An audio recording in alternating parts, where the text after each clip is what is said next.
Ay, naku, these days, I cannot understand this bayan. Nung panahon namin, hindi naman masama ang ibig sabihin ng cha-cha.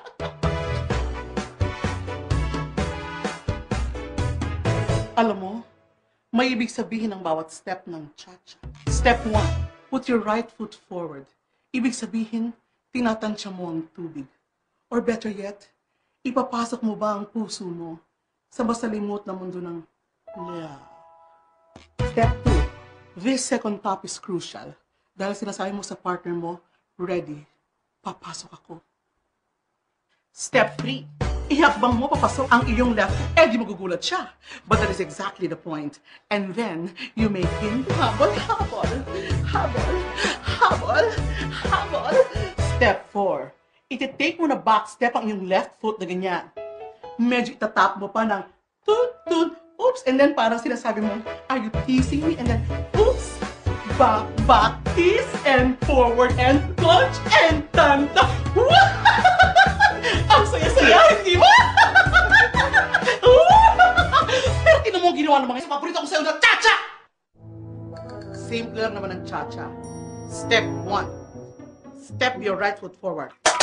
Yan ang senyas mo sa mga allies mo kung ready na sila, ha? You can wink at one congressman. Or maybe 2. No more than 3, ha? Ibig sabihin yan, pag nag-tap rin sila ng kanilang right foot, everybody's ready, ha? Magulo. May krisis. Pagkatapos, ipapasok mo ang cha-cha ng disimulado.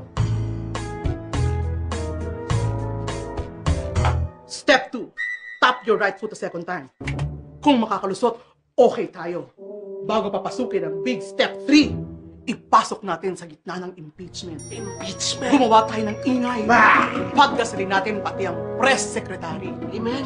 Pagsayawin mo na rin pati ang presidente. This is a crucial time. At alam mo pag nakapasok ka na, aalma ang mga taong bayan. Pero kung hindi pa naman malakas ang ingay nila, wait ka lang dyan. Nakapasok na ang left foot mo. Bukas na ang pintuan. Kapag umalma ang mga obispo, ang mga negosyante, at saka ang mga taong bayan, at saka ka umatras.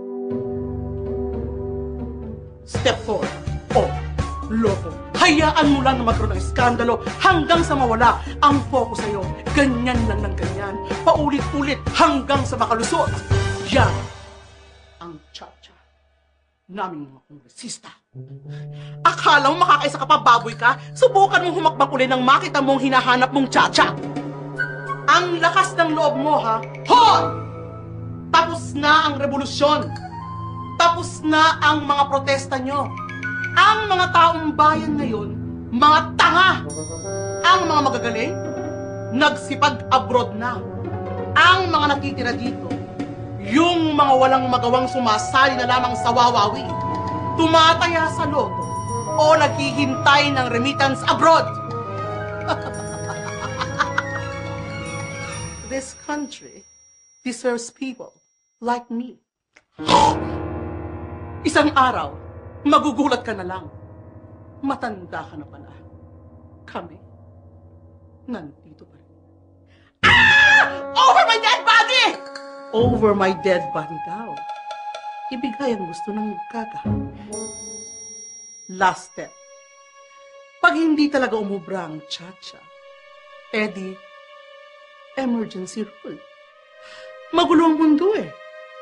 Edi, burahin muna. 1, 2, 3. Bura!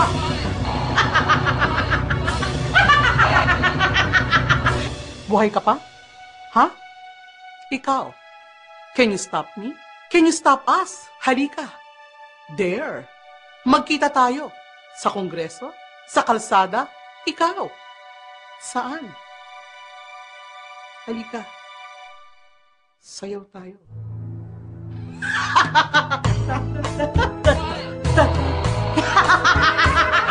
Yes, the president. So she will have the forbearance, good health, tolerance to lead this nation up to 2010 and perhaps, who knows, even beyond.